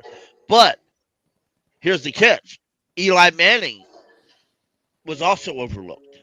Then you add several others. I can't remember. I was just chatting about them earlier. But Drew Brees will be his first year of being eligible for the Hall of Fame. There is now a massive backlog at the Hall of Fame, and there was anyway. But just allowing 4 guys come in is a tremendous backlog. Even worse now than it was before. So by the time you look at that, if they go by positions, is which they're prone to do. Luke Kuechly's at the top of the list. One NFL reporter earlier put it this way: when you look at linebacker, if you don't put Luke Kuechly in the Hall of Fame, who deserves to go in there worse? Nobody. There's not a linebacker alive that should get in if he ain't getting in. Well, Exactly. 5 years best linebacker in the NFL, like no doubt about it. And you say that he's not a first-time Hall of Famer, it doesn't even make sense. And why would the NFL decide this year to constrict on the amount of players that are going into the Hall of Fame? Like, what players is the NFL saying, Cole, that, okay, well, we let too many guys in, or we let guys in that didn't deserve it? Because there's just nobody out there saying that, Cole. I don't understand. I don't either. Like, it's really. I that- can't understand their logic, Pickle. Like, what are they thinking? Like, they're not doing it on the value of the player, because if you did that shit, there's all kind of scrambling you can do with the Hall of Fame. Yeah. right now. Like, Most I don't people understand. are generally outraged by this, and rightfully so, as we all are. Right. But my question is, do y'all think it would be different, or it would be easier for Luke if we would have won Super Bowl 50? Because I feel like if he has a Super Bowl ring on top of his career, then you probably couldn't have denied him to be a first ballot Hall of Famer, I think. Yeah, yes, but at the same time, look at who they allowed this year and take somebody away. I can take that corner that went in, and it's no disrespect to him, because I watched him play, and he was a really, really great corner. Sterling Shepard, a lot of people, kind of out on him, but at the same time, he went in with the old media guy member deal, so he Oh, probably you talking about didn't Shannon's expect. brother? You said Shepard. Yeah, yeah, I got you. yeah, brother. yeah, You good. yeah. He probably didn't affect the Luke Kuechly pick anyway. No, But I wanted to use that excuse though, but I still think it's bullshit. I know, but it is bullshit because only basically 3 and 1 extra got in. That's a and the excuse that we're being told is they wanted to make up more of the elite club. So does that mean You've they're already only ruined gonna that, board though, it? Pickle. Not you, but you know what I mean. Yeah, Like, exactly. they've already ruined that. If that's what they were trying to Yeah. do, that agenda got fucked a long time Yeah. ago. So does that mean they're only going to let 4 in next year? Does They that need mean to they change- go Why back is it got to be a back to numbers where they game? was? I don't understand that. And to me, they're worried about too many people going in that shouldn't be in there. Well, that's why you vote on them, dumbass. Pickle, you're there to make sure that you get first ballot and second ballot Yeah, and third ballot correctly, and they're not even doing Yeah. that. I listened to XM NFL radio today, nearly all day, and I was really surprised. I listened to 3 current voters for the Hall of Fame. They said that it got so heated in there, a couple members walked out to calm down. It I got so understand. heated with the And it should discussions be- it of who should be like goes that. in and who does not. He because You think that was over Kuechly? It could have been over Kuechly too. the one guy, the former Rich Gannon said he made a statement. He said the Luke Kuechly crowd was out on 4th, and as they should have been, because he's a heck of a linebacker who should be in the Hall of Fame today. And you can tell by listening to him talk, he wanted him in the Hall of Fame. And the other guy was like, "Well, who do you take out?" He goes, "Do you want me to answer that on air?" He said, Because I "No, will.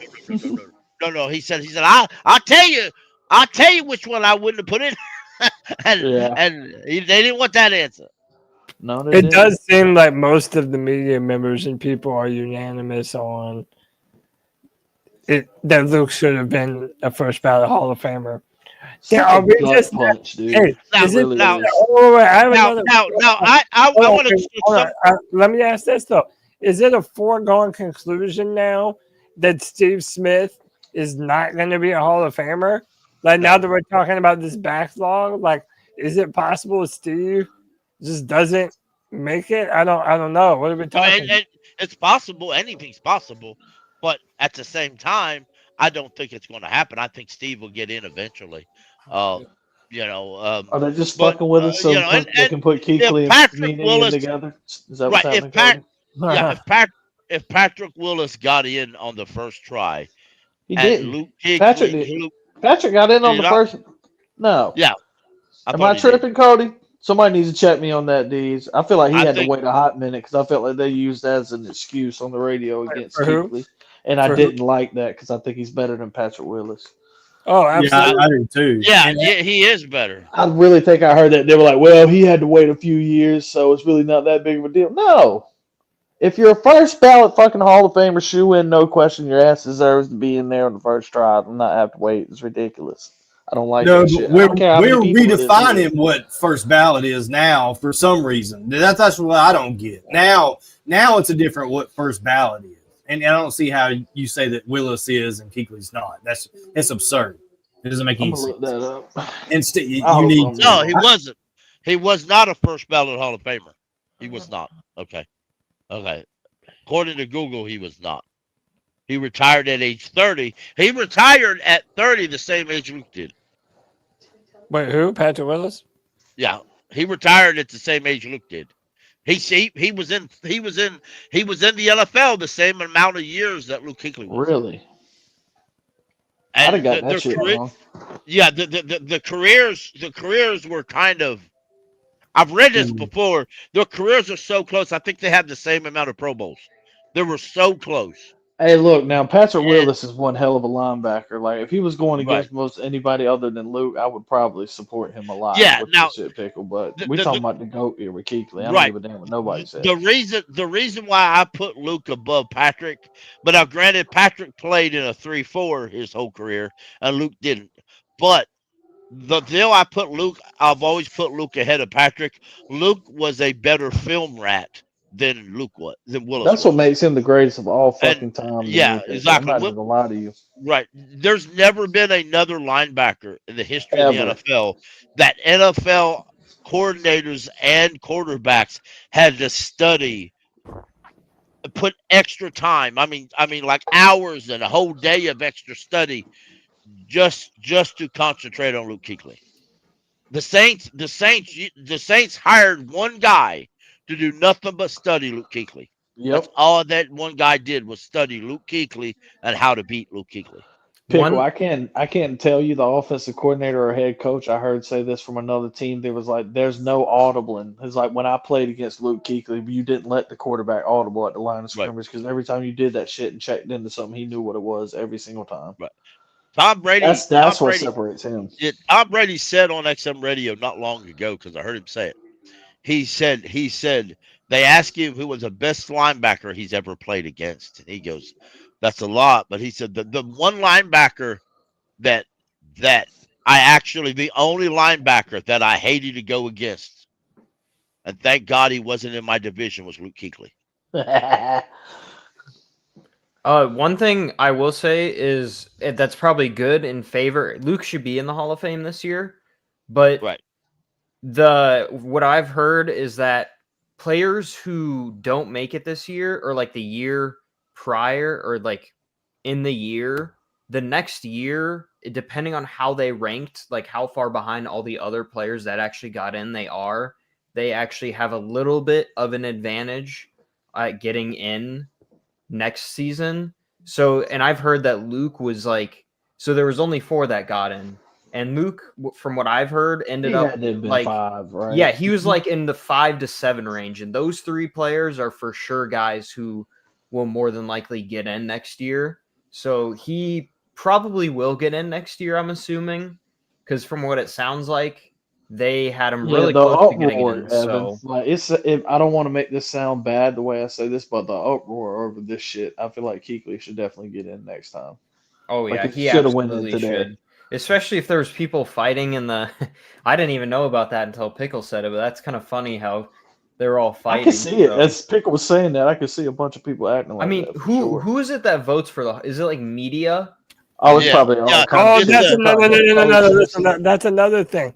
So the AP outed all the voters that actually voted to the public. I don't know where it was, but Emmanuel Acho, What? he was getting death threats for voting for Josh Allen over Lamar Jackson. That was the NFL MVP vote. But Yeah, I know, that was but that's what I'm saying. I should have specified that when it comes to the MVP vote, that all of that info got leaked, dude. And that apparently that's the first time that's ever. Wow, that ain't good. I mean, I don't know That's why what you people are don't so want. mad that Josh Allen deserved it. He. I mean, I didn't realize he didn't have as good of stats until I saw somebody posted on Twitter of their stats compared, and Lamar did have a lot of better stats, but Josh Allen, he deserved it. I mean, Yeah, he and I feel like did he's a better playoff quarterback than yeah, Lamar Jackson. yeah. Dude, Lamar Jackson is special, dude. I'd take nothing away from Lamar. That guy is incredible. And Nothing- listen, nothing how against about that guy. this? No matter who won, they were both deserving of the award. Both of them. Absolutely. So the fact that Josh Allen finally got his, yeah, I'm happy. But yeah, it's not the Super Bowl. Everybody's doing it for the Super Bowl. Well, unless you're Cam Newton, but whatever, man. Yeah, that's Yeah, that's here nor there. Hey, I got a link of who votes for the Pro Football Hall of Fame. You got a link to who? A link, and it gives names. It's in the private chat if you want it. But it's basically from all the cities that have a pro football team, there's a media representation. And a few extra.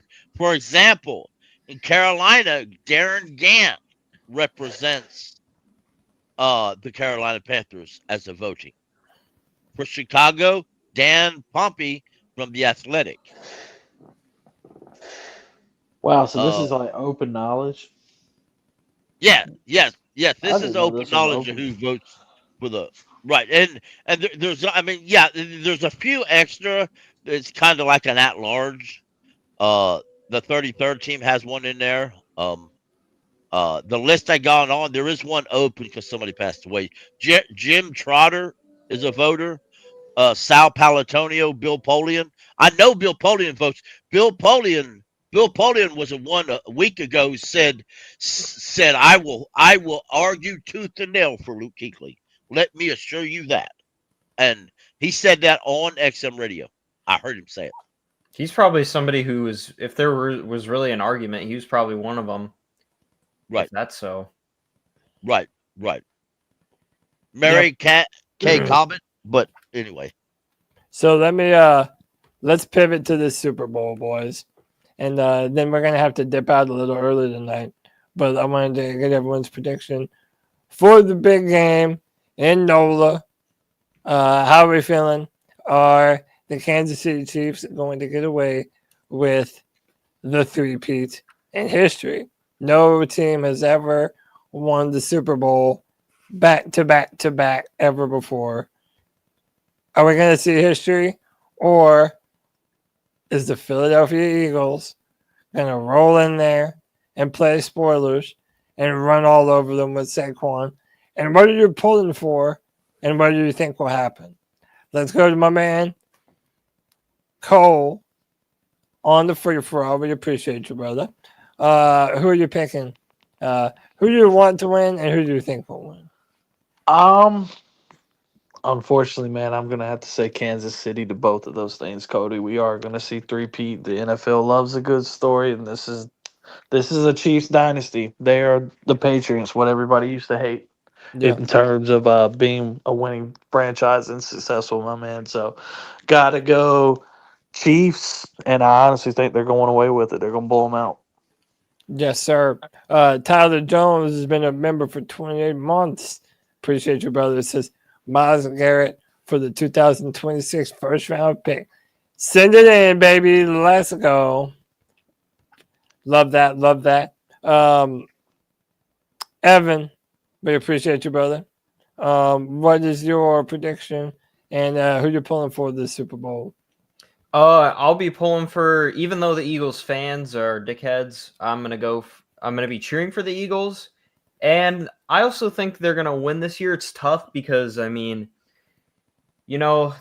54 man for the Chiefs, the Zebras out here might help them. We'll have to see, but I think the Eagles are gonna pull it out this time. Though I think though the Chiefs are still really good, I wouldn't hate them as much if it didn't feel like the refs always help them out. But I hopefully they won't, and I'm gonna pick the Eagles probably like 24-21 maybe.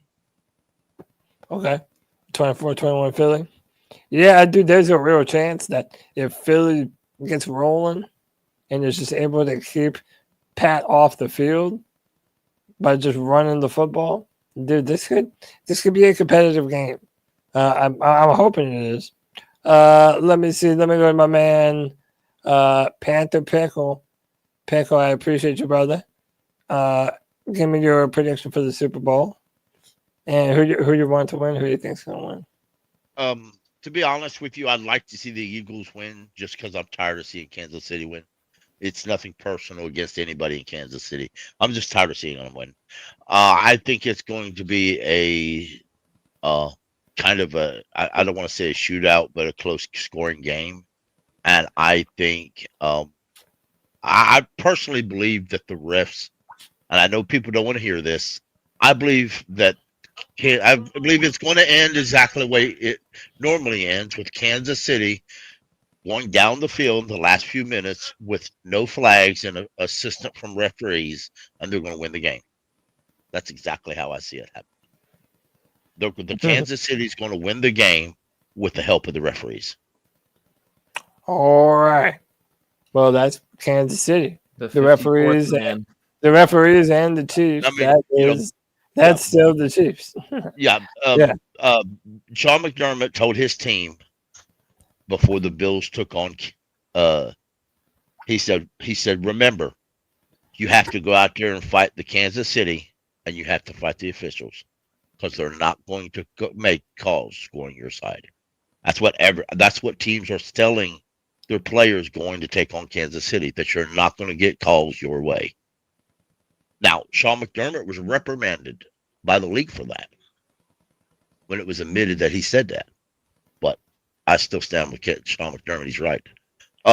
Real short, Cody, want to say or tell anybody, if you have some time this weekend and you really just want to soak up some memories, go watch Cam Newton's 4th and 1 that he made the other day, and watch Ron Rivera and Cam sat down and had some honest conversation about why Ron didn't pick up Cam Newton when Ron was head coach of the Commanders. But you also, Greg Olsen and Jonathan Stewart break in, sort of smash their little interview and join them. And it's a really good conversations the four of them have. So. Yeah, I did see the video. I didn't watch it yet, but I saw the thumbnail of it. Yeah, that's pretty cool, man. Diesel Scales, my brother. Who is your prediction for this game, and who you're pulling for? I know for me, it's hard for me to pull for the Chiefs. I mean, for the Eagles. They're fans. It don't feel right, man. It don't feel right, D's. I can't help myself, bro. Oh, and the Panthers have had some big bouts with the Eagles in the playoffs too. Now, it was many years ago, but it did happen. We did go blow for blow with those guys in the playoffs and eked out a narrow victory to make it to the Super Bowl. So that's still some bad blood with the Panthers, right? I want to give you credit for your Josh Allen take winning the MVP. I fought you tooth and nail on that. I really felt like Lamar was going to win it. Just because he's won it before, and not only that, I thought Saquon had a shot at it, at least, had some serious conversation about the award. The guy almost broke a 40-year record. And where's the recognition for Saquon? And what he did, is it just de facto, okay, well, the Eagles have the best offensive line in the league, so those rushing yards don't count? But, with that jump he did over the guy backwards, I mean, why are we not giving Saquon more MVP recognition? It just never happened this year. But still, kudos to you, Cody. You called Josh Allen months ago, and that's the way that the league decided to go. So shout out to you for getting that right. As far as this game, I'm with Pickle and you and everybody else. We've watched a lot of Patrick Mahomes winning. We've watched a lot of Andy Reid winning. We've watched a lot of Taylor Swift winning on TV, and everybody's just kind of ready to watch something else. And we had the Super Bowl matchup 2 years ago. It wasn't that long ago. Yeah, 2 years ago. So I mean, to see the Eagles win this one would be, kind of like keeping something going for the future. All right, so now the Eagles and the Chiefs are both 1-on-1 on each other in the Super Bowl. What's going to happen next time? If these teams are going to continue to be perennial players moving forward. So I'm pulling for the Eagles to make this a good ball game. The worst thing I can imagine would be a Patrick Mahomes three-peat snooze fest. That would be awful to watch on Sunday. I don't want to see that at all. They said that the script, I like that point by Tony Gibson. He said we beat the Panthers Bowl. That's perfectly right, too. We about beat both those teams. We're in contention, damn it. And they said the script was leaked already for this game, and the final score was going to be 41 for the Chiefs and then 38 for Philadelphia. So Mahomes wins it at the very end by a field goal, and that's how they won all season. Wouldn't that be just the most fitting, perfect little NFL Super Bowl three-peat championship for them to win at the very end of the game? You got to remember, they barely beat the fucking Raiders, Cody. This should be at least worth watching for a Super Bowl, in my opinion. But I know we're all tired of the Chiefs. Yeah, I mean, I'm to the point where it's like I don't pull for Philly. If they won, kudos to them, man. To me, I like that it shows that you can still win football, being a run-first football team and just winning from the trenches. I think that Philly has the best D line. I think they have the best offensive line, and I think that helps them to be able to compete with any team that there is. Jalen Hurts gets a lot of shit. I'm a fan of Jalen Hurts. That dude's a competitor. He might not be the best quarterback in the NFL, but I would take Jalen Hurts over Dak Prescott any day, if I'm being real with you. I think that he's enough for them to be able to roll in this game, but I think Kansas City is going to get it done. I think they're going to make history. I think they're going to, this is going to be the Patrick Mahomes era. You know what I mean? Like it or not, love him or hate him, we're witnessing history with this dude. And do the referees play a factor? Yeah, man, of course they do. It's such bullshit that the NFL doesn't have time referees in the first place. But Kansas City, I think the best players are going to turn it on like they always do. Patrick Mahomes, Travis Kelce, Andy Reid, they've all been here before. Yeah, I think that the Kansas City Chiefs are. Yeah, I think it's going to be. Hey, how's it going? I hope y'all Friday went well. I was really pissed off yesterday about Luke Kuechly, but the more I thought about it, eventually he's going to get in. The problem I have is with Steve Smith. It's not looking good for. It's going to be some time. Yeah, that's what I'm thinking too, man. I think he might not get in at all at this point. It might be a Sterling Sharp. Honestly, it might be a situation where Sterling Sharp had to wait a long, long time. He might have to wait a long, long time. My thoughts about pretty much. I do feel like in a sense where this is just a situation where it's more even like it's Brady on steroids. I think Mahomes, he only has played 7 years. Like, and if he wins, he can possibly get 8. Like he can possibly get more Super Bowl rings than Brady. And he definitely has enough time to do it. He has enough time to do it. Yeah, for sure. I think the Josh Allen and the Lamar Jackson thing, I really feel like the voting, they messed up on that voting. They really did. But now I kind of like it because, again, Josh Allen is going to be judged the same thing as Lamar Jackson. And honestly, they're going to judge all the AFC quarterbacks. Now the NFL has a narrative now. Now is, okay, Josh Allen, always close with Patrick Mahomes. He's MVP. Lamar Jackson, 2-time MVP. Could have been 3, always close with Mahomes. And Joe Burrow, the consensus person, if he met with the Chiefs, he has actually been the Chiefs. So that's the narrative they're going with. I don't be surprised if Joe Burrow has a good year. They give it to Joe Burrow next year. If you're a betting man, I will put money on that. Dude, think about how many opportunities the Kansas City Chiefs have ruined for the Buffalo Bills first and foremost. They're about to and for the Baltimore Ravens. It's like this they're going to make 3 quarterbacks, Hall of Fame quarterbacks, ringless. 3 Hall of Fame quarterbacks are going to be ringless because of Patrick Mahomes. Oh no, I'm sorry. I'm sorry. I meant to mute myself. Yeah, Josh Allen. He's one of them. JJ, what's up, bro? What's up, y'all? What's up, y'all? Chilling, We've been talking about them Hall of Fame snubs. Is that what we've been talking about? about? Man. I talked a little bit about Luke and Steve Smith not making the Hall of Fame. What'd you make of that? What'd you make about that, bro? I hate to say I'm not surprised. They're Panthers players. They're not gonna get the true credit they deserve for what caliber player they were.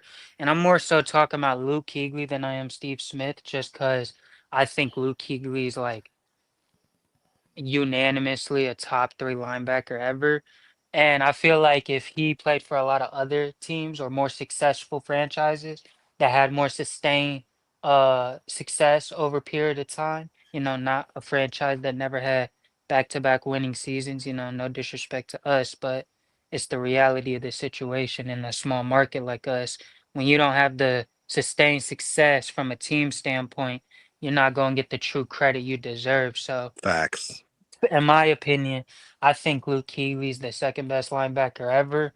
I feel like if he was on a team like the Steelers instead, he would be looked at as like that. I feel like for the most part across the media, he would be looked at like that.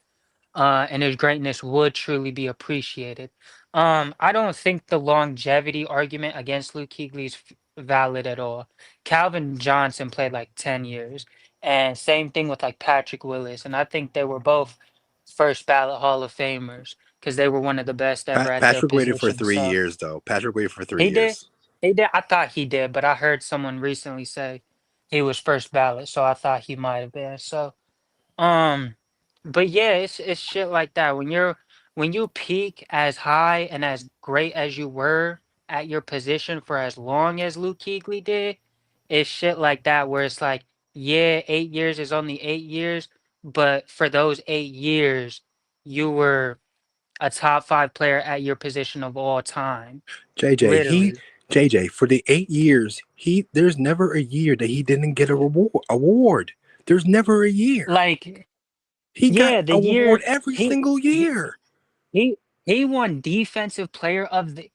This is how crazy good Luke Kuechly was. Crazy. Go ahead. Luke Kuechly won defensive player of the year in the middle of the JJ Watt peak era when he was winning all them defensive player of the years, when he was the greatest player in the NFL basically, and as outside of Tom Brady maybe, but when he Truth. was basically the best player in football, the only other defensive player that can get one at that time was Luke Kuechly because he was the only other guy who can fuck with that caliber of player and be that good. So, but when it comes to Steve Smith, I'm gonna ruffle some feathers with this one, but as Oh, someone who didn't watch Steve Smith in his time, I I don't got a have rebuttal a for you biased already. lens. But when you look at Steve Smith, unfortunately, he does not have he has the Triple Crown year, but he never had that for a multitude of years straight. A lot of people love talking about the situation, but for a quick example, Cody, your man DeAndre Hopkins, he never had no good quarterback at all. But for a 3, 4, 5 year stretch before he even got Watson, he was putting up 13, 1,500 each year in, year out. It didn't Yeah. matter. So it's Okay, like JJ. Okay, Steve thank you for Smith your. hold on, just a little bit more, and then you could go check. All right, Steve bet. Smith has a lot of the total production, and that's what gives him a great argument to make the Hall of Fame. But if you look at it on a year-by-year basis, Steve Smith had 1 year of double-digit touchdowns. He had eight years of 1,000 yards, and in 16 seasons played. And if you also take into consideration, I think he only has like 2 seasons above 1,300 yards. So if I just look at it from a production standpoint, listen, I know a lot of Panther fans are gonna jump me for that, but I'm looking at it from the lens that a lot of other people are looking at, and not Panther fans' lens. So I don't come from All right. that biased standpoint. Um, I I just don't. don't I think don't. Steve Smith I matches up with a lot of guys. okay. Well, Can I make an argument? Can I rebuttal, please? a lot Yeah, of what's up, the Chuck? Steve. But yeah, let Chuck rebut, and then we'll let Can people I'll go. rebut. And then we're gonna get I out of understand here. your point, and I respect your point. You have an opinion, but keep in mind. Let's put the comparison: Reggie Wayne and Torrey Holt. Torrey Holt played in the most prolific offenses this NFL has ever seen. He had Isaac Bruce. He had Ricky Prohl, prime Ricky Prohl. He had Azeem Hakeem. He had 4 receivers. He had a tight end. He had Kurt Warner. He had Marshall Faulk. Then you had Reggie Wayne, another receiver who was a Pro Bowl a Hall of Fame receiver, had Marvin Harrison as well, and Peyton Manning to throw to. Guess what Steve Smith had? He had Jake Delhomme. No disrespect to Jake Delhomme, but Jake Delhomme was a mid quarterback. He had a running game. Technically, the Panthers are still 2003 Panthers are still the first team and the only team that ran more than passed, and he still put up numbers. This was a running football team with the Panthers, and he still put up numbers. With Steve Smith, his other receivers were Kerry Colbert, Dwayne Jarrett, and all these other guys who were mids. He did play with Musa Muhammad, I give you that. Other than that, he was the number one go-to guy, and they were still not stopped. He was the first receiver who was quadruple teamed in the NFC Championship game. Go look at the tape. He was quadruple teamed by a linebacker, 2 corners, and a safety. Go watch the 2005 NFC Championship game. I rest my case. No, I all great points. It definitely was a run-first football team. That goes without saying. I mean, you can ask Pickle in the John Fox era. That was their jam. With especially with Jonathan Stewart and D'Angelo Williams running over people, thunder and lightning. The fact that Steve Smith was able to do the things that he was able to do, it is pretty damn special in retrospect. But like we made this point earlier when talking about the Hall of Fame, there's a backlog now because so many people are eligible every year to go to the Hall of Fame. So now you're getting pushed back. There's more and more people. It's like the further it goes, the less likelihood that you're going to make the Hall of Fame. I have more hope for Luke than Steve Smith at this point. Yeah, Larry Fitzgerald, Drew Brees is coming up. And then the year after, Rob Gronkowski. Okay? Yeah. Adrian Peterson. Yeah, and as I was saying, I think a lot of the issues with Steve is Steve was stuck in a run-first offense with John Fox. And remember, John Fox, if you didn't run the ball more than you passed it, he would literally go apeshit on the coordinators you never passed it more than you run it under John Fox offense. And even when Cam Newton started his rookie year, Steve had already showed his age by then, but the defense was so bad that I think Steve Smith is Hall of Fame worthy regardless. I do too.